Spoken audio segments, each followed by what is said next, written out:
What's up, party peoples? Oh, yeah. Movies. Bobo here with BrassReel Brothers, guys. Thank you so much for coming back for some more popcorns. A little bit of a spoiler discussion here for the Batman that just came out over the weekend. I saw it twice. So, hope everybody's doing good, enjoyed themselves. And I don't know if you've seen my review that I got going on for the Batman so far, but it is it's out there. Some people are agreeing with me. Some people aren't agreeing with me. I feel like this is kind of like that situation with Dune where I was getting a lot of hate at first, but you know what? I was like, let me try to explain myself, which by the way, I got a little bit of an echo because of this right here. I tried this out. Oh, BrassReel tonight. What do you think about that, huh? Not bad? So I got a little voice effect thing I'm going to start trying to work with a little bit. That's kind of fun. Got some like Barry White sound and stuff on there. It's pretty sweet. But anyways, have you guys seen the Batman? I've seen it. I'm loving it, but I'm not like exuberant excited about it. A lot of times, a lot of movies, the second time that I see them, they are either better or worse. This one kind of remained the same for me. It might have gotten a little better for me the second time around, but it's not like I was walking out of the second time and being like, you know what? I was completely wrong about my review. I still stand by my review. Look, I think it's a fantastic film. I love it. The Batman. What do you think about that graphic, huh? Oh, yeah. So look, like I said, great movie. The acting is phenomenal. The casting was phenomenal. The direction was phenomenal. Everything was good about it. Just from a film like overall perspective, take Batman out of it, I do think it was a little too long. Just a little too long. I could have stood for it to be just a smidge shorter. But with that being said, it wasn't dull for that long. I don't feel like I was like waiting to get out of the theater, like looking at my watch, like, oh, come on, let's go. But I do think it was just a tad long. I don't feel like it needed to be 3 hours. And I think a lot of that is maybe one of the problems that I have with it being so much of a detective story. Now, look, I think a detective story is great because that's one of the components of Batman. That's one of the things that makes him great. But to make it just completely a full-on detective story the entire time, I just felt like it didn't have the full package of what I love about Batman all the way around. I did like this Full of Pain Batman by Robert Pattinson. I did like how he was just really mad and upset. But I personally would have liked to see, especially if it was a 3 hour long movie, at least 10 minutes leading up to a certain situation of why he was that way. Of course, we all know his parents got killed in front of him, but I'm talking about why isn't he the Bruce Wayne that's going out and about and doing stuff? I mean, is it a Bruce Wayne that's just never done it since his parents died? Because this one, they make it a point to talk about, well, you're not someone that does philanthropy and anything like that. He doesn't give back to the city at all, even though he does just as Batman. But as Bruce Wayne, he's not going out and about like he did in all the other installments. And a lot of the times in the movies too, or in the comics too. Now, it wasn't just for Batman or Bruce Wayne's character that they did that for. I felt that way about everybody in the movie. I would have liked to have gotten to know the Penguin a little more. I would have liked to have gotten to know Carmine Falcone, especially Carmine Falcone more, or Falcone. It's another thing. They called him Falcone in the Dark Knight trilogy, but in this, they're calling him Falcone. So I don't know what's right. Hang on, let me get this wire out of the way. There we go. Oh, it's like getting my hair out of there.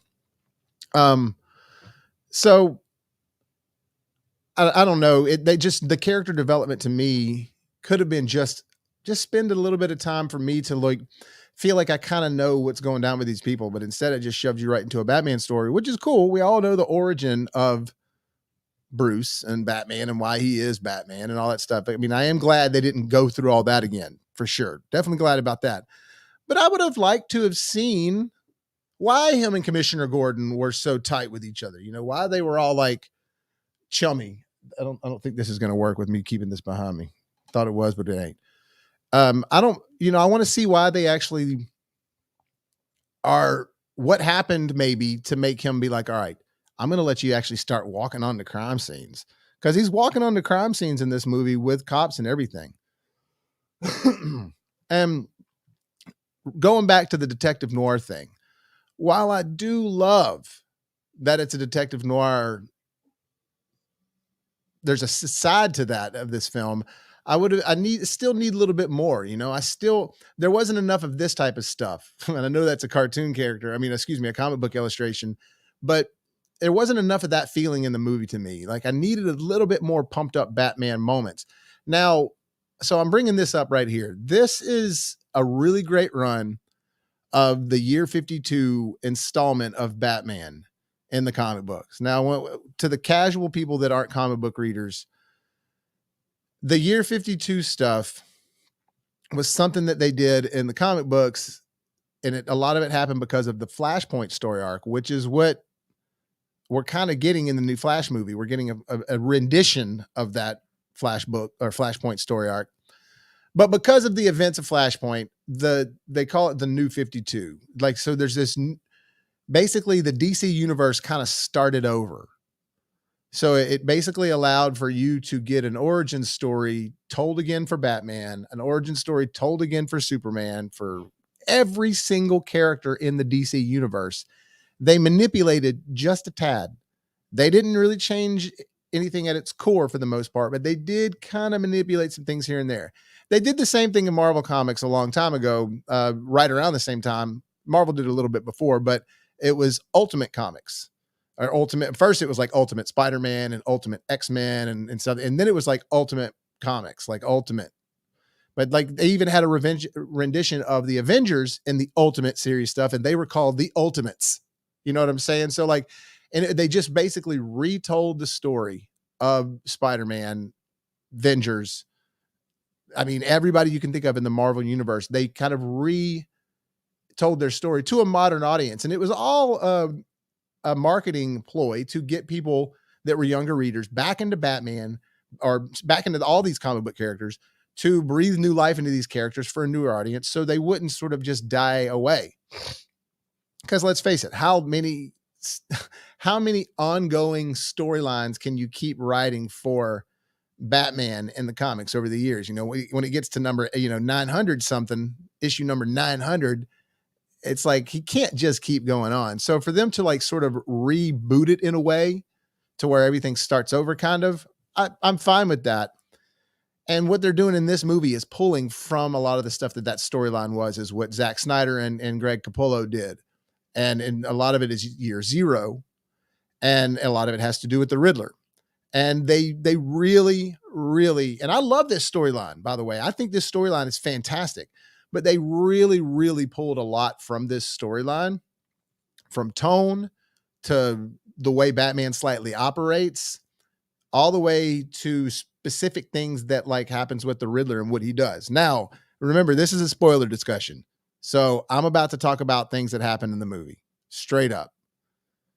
But the whole thing with the city flooding in the movie, because the Riddler floods the city in this movie, that's straight up from the comic books. Like that is from this Year Zero story arc. But because of this, a lot of the stuff, what starts happening is you find out about the Court of Owls and everything. And that's when those guys are introduced in this whole story arc deal.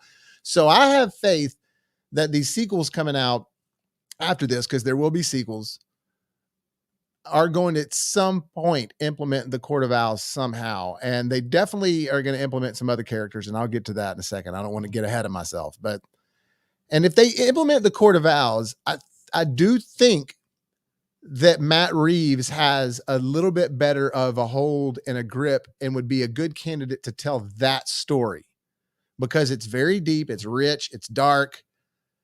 There's more of a creepy element behind that storyline, I think, that would serve the way that he was directing this film in a sort of detective slasher vibe, even because it was like Seven. There were horror elements almost to this movie, which I loved. But then there was some really serious detective moments where I felt those kind of, it became too much of the film. And again, and this is just my opinion, and it doesn't make it a bad movie to me. It just, because of it, it's just not my favorite Batman movie. But if he does a little bit more, if he's able to direct a movie like a sequel coming out with the Court of Owls storyline, I feel like that he really will do better with this creepy element that he had in this movie, because the Court of Owls are scary and creepy. Not to say that the Riddler wasn't scary and creepy in this movie. He was, and he was threatening. He was doing some crazy shiz. And let me just, that'll bring me to Paul Dano immediately right now. So Paul Dano as the Riddler. First and foremost, again, I said this in my review, do not mistake my words here. Paul Dano did a great job, and he's a phenomenal actor. I think he's one of the better actors acting today. I really do. I think he's awesome. But I'm not sure that this representation of the Riddler all just blew me away, and if it's all that memorable. I did like some of the scary moments where he had us pull some slasher vibes, where he was like doing, there's the scene you see at the beginning of the first trailer that we ever saw of him duct taping that guy up. Like, that whole scene is real creepy. Like, there's a lot of, again, this is not a bad movie by any means. It is a great movie. Just not sure. Oh, you know what I just realized? God, no wonder it looked a little weird. Yeah, way better now, right? Turn that light off that I need to turn off. So this is not a bad movie. This is a great movie. It just wasn't my preference for the style of film it was. It's not my preference for a Batman movie. And I don't know if Paul Dano was all that memorable. You know what I'm saying? So going back to the casting though, I think that Robert Pattinson as Bruce Wayne worked, but we barely saw Bruce Wayne in this. I liked the realistic vibe they went with his eyes and the makeup and stuff like that. I think he looked fantastic in the suit. He really did. I like that he didn't do like a crazy voice all the time and stuff like that. I definitely thought as a whole, the package was fully there. It's some of the choices as a director that they took in this movie is, to me, I just didn't walk out of the movie feeling just super pumped up. A lot of it, I think, has to do with a little bit of the score, and I'm not dogging on anybody here. I know I'm saying that constantly, but I really do want to say that how much I'm not trying to talk trash about Michael Giacchino, I think is the way you pronounce his name, that did the score or anything else. But if you think about the score was this dun, dun, dun, dun, dun, dun, dun, dun. And it was the same thing from the Nirvana song that they had at the beginning, and that was definitely a cool thing that they did. But if you heard that in the trailer, and then you hear it in every trailer, and then once you hear it in the movie, to me, it sort of took away from the newness of, like, I like it when we don't hear the actual music from the movie in the trailer, because once you see the trailer, then it's like, oh, this is really cool. I'm feeling this. It seems to have more of an effect to me that way. Whereas this, not only had I already heard the music, but that is kind of it in the score. That's sort of the majority of the score. There's just nothing tugging away at me like some of the stuff in Dark Knight did. And look, I watch Lee McCoy. He's Drum Dum. I watch him all the time. And he said that you can't compare this to Dark Knight. And I keep on saying things about like this, and the Dark Knight did this to me and all that. And I'm not comparing it to the Dark Knight in that sense, because this is a different movie. That's fine. I'm just talking about the way the movie made me feel as a whole. I wasn't moved. And I think maybe the more I'm thinking about it after seeing it twice, I think maybe some of the reasons that I wasn't fully moved is that it kind of keeps the same tone consistently throughout the movie. Throughout the entire film, it just sort of has that same tone. And I don't mean just with the music. I'm talking about that just sort of detective, like what you're seeing in these pictures right here. And he's talking to Gordon. Gordon's talking to him. It's like, what do you mean? And again, Jeffrey Wright does a great job as Gordon. I totally liked him in this. And he has a big role in the film. He's in the movie a lot. Excuse me. But I don't feel like that it switched enough tone in the movie that, there is sort of like a formula to storytelling. You have to like kind of get to a build up, and, then there's the climax, there's the conflict and all that stuff. I'm not sure there was a full on climax in this movie, and I'm not sure if it really switched tones. It was sort of just like kind of set you in this tone and it just kind of kept moving. And it was, again, I've said this in my past review, it was a rich story. It was very deep.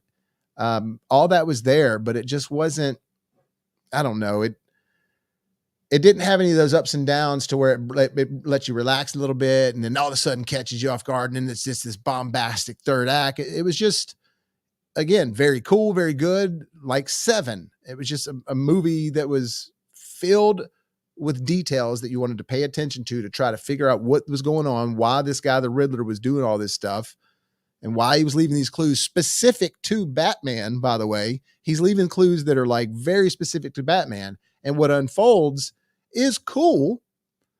But again, I wasn't like, oh, whoa. It was just kind of like, by this point, you're trying to figure it out so much the whole time. It's like, that's actually like, oh, okay, well, I actually thought that kind of, I actually kind of maybe covered that because I'm acting like a detective while watching this movie. So got some comments here. Yeah. So my buddy Andrew, he said, and he said this while we were watching it, and he's right. But the music for Batman is sort of like the same root notes for the Imperial March for Darth Vader. So, the dun dun dun dun dun dun dun dun dun dun dun dun. I mean, that is initially the same chord structure as the Batman theme. The dun dun dun dun dun. I mean, he's not wrong at all. But that has a little bit of enough flavor of its own that it actually makes me, it's okay. It makes me, it's not that I don't hear the Darth Vader theme in there, because you can be like, oh, look, that kind of sounds like this, but it's arranged in a way that it feels not so much like a march. The Imperial March has that march vibe to it. But with that being said, there is not I really want to say this over and over. I'm not trying to be unoriginal. Excuse me. I'm not trying to be mean, but it has a very just okay vibe about it. Not all that original feeling. First time I heard Hans's soundtrack for The Dark Knight, first off, or even for Batman Begins, first off, I loved Danny Elfman's soundtrack. I liked Elliot Goldenthal's score to Batman Forever. I thought that was great. Batman and Robin, that's not even a Batman movie. That's like a comedy that just happens. That was an accident. That was just a weird time thing. Like, what happened with that movie? I don't even know. But I like Danny Elfman's. I like Elliot Goldenthal. And then when Hans does his stuff for Batman Begins and the whole Dark Knight trilogy, I was just blown away. It emotionally pulls at me. I feel the music. When I'm listening to it on its own, I feel it. It makes me think of just all these different things in the movie, all these ups and downs in the movie, and it has layers to it. It's not just one thing. This, granted, it's not just one thing the whole time. They do this stuff with Ave Maria, which the classic opera song Ave Maria, and they incorporate that into the soundtrack to where into the score to where it's like attached to some of the other within that theme that, dum, bum, bum, bum. They'll put Ave Maria in sort of this minor key arrangement within that score of the Batman theme he's using. And so like that stuff is clever because Ave Maria plays a part in the story. There's this, you hear that song throughout the movie, and even the Riddler, his character, is singing it at one point to Batman, which the reveal of Riddler, and if you guys have seen this, he did a great job. He did a great job acting, but it's not something that I was just like, when I walked out of there, I was like, man, that shit was bad. That shit was badass or anything. It was like, okay, Paul Dano did a good job. but it's like I didn't know what character I was watching because there was no real. I mean, we understand that so what we find out in this is that Batman and this kid were an orphan together somehow or another. And I'm wondering if they're going to make him Thomas Elliot, which is a Batman, one of Batman's friends in the comics, a childhood friend from the comics. But because there are some spoilers in this, excuse me, there are some little Easter eggs in this where you see like some newspaper clippings while they're trying to figure out all this stuff through this detective work of Andrew Elliot on, or maybe it was Edward Elliot, but I can't remember, but which was Thomas Elliot's father, and him and him and Thomas Wayne were uh, friends. And so their sons, Bruce Wayne and Thomas Elliot, were childhood friends. Anyways, I just saw little Easter eggs like that in the film. And I'm just wondering if they're going to do something like that with this whole orphanage thing, because there was also this moment where these clues are being given to Batman while he's looking at all these pictures from this orphanage. I mean, remember, because Batman's an orphan. And there's this one picture that has "Hush" written on it in big letters and big green letters, which if you guys are familiar with the comic books, Hush is kind of a big deal in there. That's a big story arc of Batman. That's pretty huge and pretty famous too. Written by the same guys who did this right here. Or written by the same guy, excuse me, The Long Halloween and Dark Victory, which is the other storyline they pulled from. So basically the whole cops getting killed off by someone and them leaving clues for Batman, that's from Long Halloween, straight up. The Carmine Falcone stuff, that's from Long Halloween. The Carmine Falcone Catwoman little relationship going on, their whole little story arc, that's from Long Halloween and Dark Victory, all that stuff. The Riddler messing with Batman and messing with the city, that's from this one right here, from the year 0. And so they did a good job of pulling from both of those story arcs. Like I said, Matt Reeves did a good job of throwing a lot of some of the best elements from all three of those story arcs and throwing them into a blender. But it didn't have enough Batman moments to where I was like, yeah, Batman. I mean, while he was going for a very realistic tone, I can appreciate that. Batman just got beat up a lot. He wasn't, I kind of like the fact that he's a little bit unstoppable, like that is kind of, I mean, it's Batman, and I don't know. I might get some hate for this, but I don't want to see just a guy in a suit. I want to see something that's a little extra, like one of the things that was cool about Christian Bale and his representation of Batman, or Christopher Nolan's representation of Batman, is that he sort of like thought of everything. He was way ahead. He was way steps ahead of everybody. He just had this sort of like mentality to think like a ninja, which you understood why he thought like a ninja, because you get to see all these things in Batman Begins. And so by the time he's doing what he's doing, you buy it. And I didn't have any of those moments to where I was like, Batman. It was like I felt sorry for Batman a lot. It was like he was sacrificing himself a lot. He was really like, I'm just not, I don't know. To me, I'm not looking for a happy Batman. That's not what I'm saying at all, because every Batman has been full of pain. But this one was very much just not a confident Batman in a way. He was confident. Let me take that back. He was confident, and Robert Pattinson did a great job, and I like the way he looked. I did like it. I don't know. I'm having a hard time trying to say what I'm saying. It's just the heroic aspect of it wasn't there for me. Even though he was being a hero, it just seemed too much like okay, let me see if I can put it this way. It's like I couldn't see him doing this much longer. This character of this Batman in this movie, I couldn't see him. Great, they're mowing. Oh, is that mowing oh, that's like a helicopter. So I couldn't see this Batman doing this for much longer.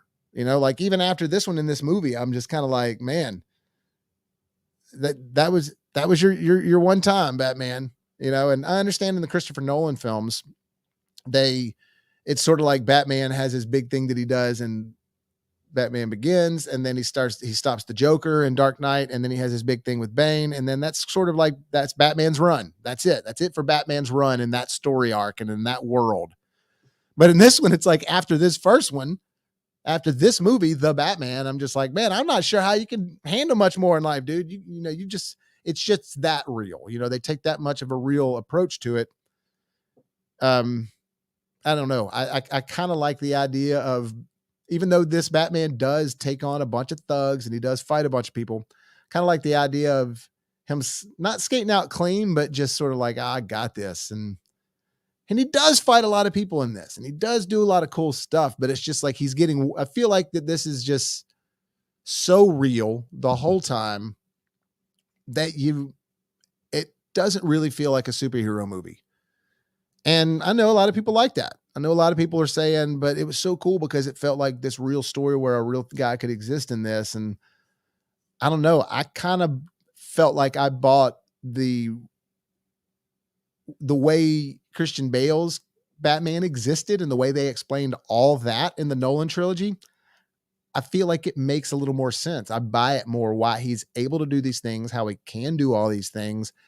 And this one, it's just like, he is a little bit more of a poorer Batman. I mean, he still has money because he's a Wayne, but like, he doesn't have a ton of gadgets. He's got some things, but it's not, even when he's using the grapple hook, they make it very, very, very real. And they did it also in the Batman or in the Dark Knight trilogy, but he's just, he's more like a guy on an infantry guy on a mission in this movie. And he's got a bat suit on. Whereas like in the other movies, he was Batman and he was like in superhero mode and he was just ready for everything. But this is his second year in Batman and all that stuff. I get it. And there's a lot of people I know that are loving this movie. I get that. I know there's a ton of people that are like, this movie is great. This is everything I wanted from a Batman movie. One of my buddies, Rylan, he said the same thing. He's like, finally, a gritty Batman movie that we all needed.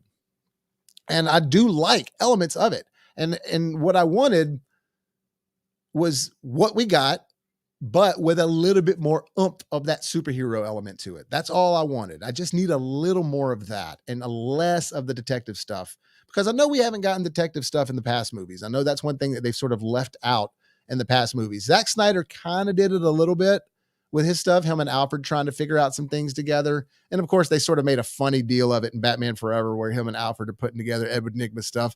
That's sort of making fun of the old 60s TV show, though. But in this one, they tried to, I feel like, make up for so much of the detective work they didn't do in the past films that it sort of just became a detective movie. I mean, I honestly, feel like it would have worked a little better as sort of like 3 episodes, like the 3-hour-long episodes. Then I feel like maybe it would have been like, oh, let's see what happens in the next episode. But this one, by the time I'm done with it, I was a little worn out mentally. Not that I can't handle complicated stuff, but that's not why. It's not how I want to enjoy a Batman movie. I still need that emotion involved. I still need to get really attached to the characters. Just a well-written, juicy plot line for me isn't going to just reel me in. And it was shot well and all that stuff, but I just felt like it had a lot of qualities missing for a Batman film for me. And I've seen it twice now. And it, like I said, I may have liked it a little better the second time, but it was about the same for me, which is rare. Most of the time I either like it way more the second time, or the second time I'm like, this wasn't as good as I thought.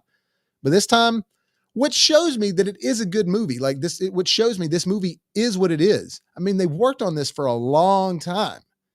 A lot of pre-production in this movie. I mean, Matt Reeves was writing it for years. I mean, I think it was announced in 2017 that he was going to be doing it, but I think he had been working on it even prior than that. And I know the pandemic held up some things, but that's a long time. Now look, Colin Farrell, phenomenal, excellent in it. He wasn't in it a whole lot, but we kind of knew that he wasn't going to be in a whole lot. He was excellent in it. I think that Carmine Falcone was awesome in it. John Turturro as Carmine Falcone. I mean, he is Carmine Falcone. Look at this picture of the comics, the way that they did him, it was very good. It looked just like I was like, I see Carmine in that. I totally say Carmine. But I felt like he wasn't in it quite as enough, considering how big of a character and role he is in the Long Halloween storyline. Now, he isn't a huge story character in the Year Zero storyline, but he is in the Long Halloween. So Andrew right here, my buddy, is chiming in for a little bit. He says the Riddler's never been a memorable villain and certainly not menacing like Bane or memorable like the Joker. Well, that's the thing. I feel like if you write him the right way, he can be. And this character was written well. I just am not sure that, like, for me, we didn't see a Riddler. We just saw a guy in a mask the whole time. I would have liked to see Paul Dano by himself doing certain things. I would have liked to have gotten to see Paul Dano's face a little more. Just us, maybe not the whole world, but just us. I would have liked to see that a little more than us just having, the mask on the whole time and then finally seeing him for a glimpse at the end in the jail cell. And then that's it. And then the rest of the time we see a mob of dudes that are in the same mask. But I feel like if you give somebody an acting job to do something with the Riddler, make you get to know, and that's the thing, he wasn't Edward Nygma in this at all. He was just the Riddler. And I don't think that they told you his name. Even after seeing it the second time, I don't think that they told you his name at all in the movie. He just was talking about him and Bruce sharing an orphanage together. Also, Andrew says, didn't really get a wow moment from this. Batman, sorry, I got to move my screen here. Even the Batmobile looked like a Mustang with a jet engine or something, and he rides around in a crotch rocket too. Yeah, and that's not a deal breaker for me if that's in the movie like that way, that representation of it. But the scenes you see of him in the Batmobile are pretty much in the trailer, and then the crotch rocket, which is fine. I don't mind that as much, but you see more on that in the daytime as Bruce Wayne than you do as Batman. And yeah, he was on the crotch rocket at the very end, and it was sort of like as the sun's going down and they're riding away together. And, I guess that was cool, but I don't know. I didn't, like you said, the wow moments weren't really there for me. There were cool things. Like when he ended up flying across the city with the squirrel suit, that was cool. I liked that. That was tight. And the Batmobile scene was good. It's just that we saw it in the trailer. You know what I mean? Like there was not another Batmobile scene. It was longer, obviously, and it was extended from what you saw in the trailer, but it's like, that's the moment. There is a Batmobile moment in this movie. It's not like, and don't get me wrong, there was a Batmobile moment in Batman Begins. There was multiple ones in the other parts in the other films, but there was actually more than just a Batmobile moment. You had it when he finally uses it to really wreck some shop at the end, and kind of towards the middle towards the end. But you also have him trying it out with Morgan Freeman towards the beginning. You see it at the end when he's using it. And it's used a lot more, and it's more of a character. And in this one, again, it looked cool, but I'm not so sure that I believe that it could have done what it could have done. Like jumping through all that stuff and rewatching it's kind of silly the way that there's a moment where Batman in the Batmobile jumps over the diesel truck and then, jumps through the fire, and he's right after the Penguin right there. And Penguin sees him in the rear view. That's kind of silly how the trailer gets right in the way just in time, and the two things flap over to where Batman can just ramp up it. I mean, that's a little like, just kind of funny to me. Yeah, like he said, just means that the vehicles didn't seem to have anything about it that made this anyone else couldn't have it. Yeah. It seemed like that some dude that like spent like, some of his savings to soup up a new car or something. And it was cool. I liked it. It looked cool. I mean, who wouldn't want to own that car? But I don't know. It just didn't blow me away. The whole movie was great. It's well done. It's well put together. It's a great production. She is phenomenal as Catwoman. She look at the casting. It's great. She's gorgeous. Obviously, she did a good job. This little helmet thing, I'm not so sure how I feel about it. It's kind of weird. It's okay, but she did a good job. Everybody did a good. Andy Serkis, he was kind of cool as Alfred. He might have been one of my complaints is the casting. I think that they could have gotten somebody a little more heartfelt. I don't know, like Michael Caine, some of the times he's talking to Batman, it just really pulls at me, like in the Nolan trilogy. And in this one, those moments it was kind of there, but Bruce Wayne's real cold in this. He doesn't really have a whole lot of emotion, even when some serious stuff goes down. I mean, he's proving his emotion, and yeah, actions speak louder than words. And so he gives himself to the city. But as far as the way he is with Alfred and everybody else, pretty much, he's real cold. But one of the things, I guess he's not cold for a second there at the end when he's on the rooftop and him and Catwoman are about to kiss, which, by the way, they kiss at the end. And to me, that kind of took me out of it. It's like I felt like it was kind of unnecessary. I don't really feel like they even knew each other, and they didn't. And she never saw him with his mask off. She called him Vengeance the whole movie, which was an interesting choice. I don't know. That was just kind of, I know that's what he said. I'm Vengeance. But she's like, what's up, Vengeance? She calls it, I don't know, just that I couldn't, it was too distracting to me for some reason. I don't know why, but it just was. And also, you guys, to let you know this, at the very end, there's two things that happen there. And I couldn't find a picture of it. I was going to try to find a picture and I couldn't find one. But it's not a post-credit scene. It's as the movie's still wrapping up. But I mean, everything's over. But you see the Riddler and he's in Arkham. And they also show that's another thing. They show that the Wayne family and the Arkham family were these two families that were big families. And Arkham started the mental hospitals. And the Wayne family was supposed to start other hospitals. But anyways, and orphanages and stuff like that. But the whole thing at the end, when he's in Arkham, the Riddler, he starts talking to somebody and you start seeing this other person through a little window, a little jail window. They're like able to talk to each other in their cells. And you see, it's a very close up shot and it's kind of got a little crazy hair and its eyes are a little crazy and he's talking. And then all of a sudden you can kind of see his teeth and it's like this weird smile, little whacked out smile. Couldn't really make out the makeup. You kind of could, but you could tell it was something creepy. And then you start hearing a bunch of laughing and a bunch of giggling. My buddy Andrew and I at first were like, is that Two-Face? But then once you hear the laughing, it's like, oh, that's 100% the Joker. But it's definitely leading up to the Joker's either going to be in the next one or the one after that, or there might be some dudes trying to work together, which is what happens in a lot of these Batman story arcs in the comics, especially the Long Halloween. They're all working together at some point.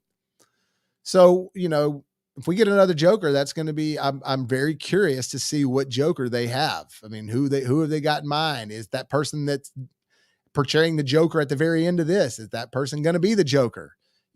Oh yeah. And actually, Andrew, I say, who is it? We know who it is. Andrew showed me who it was. It's the guy in Eternals who plays the dude who can manipulate people's minds. The Ezra Miller lookalike. That's the guy who is playing the Joker at the end. So I wonder if they're going to use him. And the movie's coming up. See, I got another comment from Andrew here. Oh, shoot. He says, that's another thing. The criminals in this movie should have been terrifying of thinking of Batman and lurking in the shadows, but instead they act like they don't know who he is yet after 2 years. Yeah, you're right. They did do some stuff like that to where it was like, they're not really afraid. They don't know who he is. But at the same time, it's like they forgot at the beginning. They did show the criminals like all scared of him when Batman's narrating in the beginning and he's talking about, and I am lurking in the shadows, la, la, la, la, la, la. And they show like criminals committing crimes and then sort of looking at the shadows for a second. And you're kind of creeped out as an audience member as well. Like, oh, that was great. And that was cool. But then they sort of like throughout the movie forgot that they did that. It's like, well, I thought from the beginning, you told us these guys are afraid of the shadows, but they don't seem too afraid of it now. So I agree with you there. There was some stuff like that was just kind of, I don't know. And again, the bat symbol's already going after 2 years and Commissioner Gordon uses it a lot. And there's this access that they have to the roof of the bat symbol. And also Catwoman can get up there, no problem. I don't know. It just, some of that stuff was not explained whatsoever at all. And then finally, I'm going to get to this other thing at the very end. We see at the post-credit scenes, after all the credits have gone up, we see this little kind of like if you were typing something on a computer, but like the old dot matrix green, like typing, like, or the Matrix. And it's just a question mark with 2 arrows on each side of it. and then all of a sudden it sort of blinks real fast and it scribbles something. One of the things that they said in this is rata alada. And I'm going to add something to the screen right here. So right here, hang on, let me get my other computer. So right here, this guy had done some research, and if you can look, this is what is at the end of the screen right there. Is that rata alada? See that? And like el rata alada. So if you look, scroll down where there's highlighted right here, it says rataalada.com, which with this right here, this question mark with the two arrows on it, it blinks real fast. And I could see it said something.com, and somebody, deciphered it and looked up rataalada.com. And when you click on rataalada.com, it does this right here, which is pretty cool. I mean, I have to give it to him. It's pretty sweet. So yeah, it's obviously connected to the Batman, and all these things start printing up. And for what I've tried to decipher on this, these are all the coordinates for the bombs that went off to make the flood at the end of the movie. Because if you see right there at the very bottom of it said Arkham Corrections, and there was something, that's where everything stopped. And I don't know if he was recording it somehow. And then when you click on this for reward, it's right here. It does this. It brings up this poster that has all this weird hieroglyphical type writing gibberish on it. Some of it looks like it could be upside down. I'm not sure if it is or not, but I'm going to, hang on, let me get back to my other computer here. I'm going to remove this from the stream and actually post this up. So this is what it takes you to. I'm not sure what this means. I don't even know where to begin on starting to try to decipher this, but I have to think that it's giving us some sort of clue. Why would it be? I mean, post credits are supposed to lead into something that's forthcoming. And I have to think that this is telling us something that's forthcoming. So what do these clues mean? I mean, is this something to do with a character that's foreign, that's a Batman villain, or I don't know. But anyways, I just wanted to show you guys that is what that is at the post-credit scene. What you see, that little question mark, that's what that is. So if anybody was wondering. But anyways, guys, that's going to do it for my little review, a spoiler discussion of the Batman. I just wanted to kind of talk about some of the reasons that I didn't think that it just worked on all levels for me. Well, I still think it's a great movie. I gave it a B-. B- is a very well passing grade, and that's a good grade. You know what I mean? Like, I will watch it again. It's going on the Blu-ray shelf. Don't you even worry about that. You know what I'm saying? Like, it is not going to be a movie that I'm going to forget about. It's not going to be a movie it's not a movie I'm upset about either. I'm not disappointed with it. I just wasn't blown away. After seeing it twice too, I was still kind of, even me and look at old Bats right here. He's kind of like, man, it was good. But, also guys, just to remind y'all, got my Late Court teaser trailer right here. You guys check that out. It's on the channel.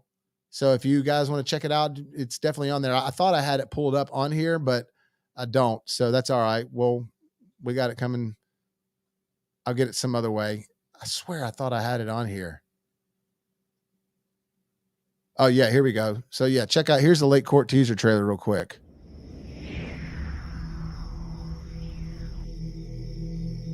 What was supposed to be a weekend vacation, just a harmless getaway, turns out to be their last stop.